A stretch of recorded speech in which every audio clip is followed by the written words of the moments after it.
ફુદીનાની સેવ, 1 વાટકો કોથમરી, 1 વાટકો ફુદીનો, લીંબુનો રસ નાખવાનો, ફુદીનાની પેસ્ટ તૈયાર. પછી એને ગાળવાની. પછી બે વાટકા ચણાનો લોટ લેવાનો, ફુદીનાનો પાણી હોય ને એનાથી લોટ બાંધવાનો, એમાં મીઠું, અજમા, હિંગ, હળદર, લાલ મરચું, પાણી ધીરે ધીરે નાખવાનું પ્રમાણસર.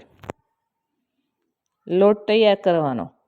પછી સંચાની જાળી લેવાની, ગરમ તેલની અંદર બહુ ફાસીને બહુ ધીરો ને ગરમ તેલમાં સેવ પાડવાની. તેલ ધીરું રાખવાનું. ફુદીનાની સેવ તૈયાર.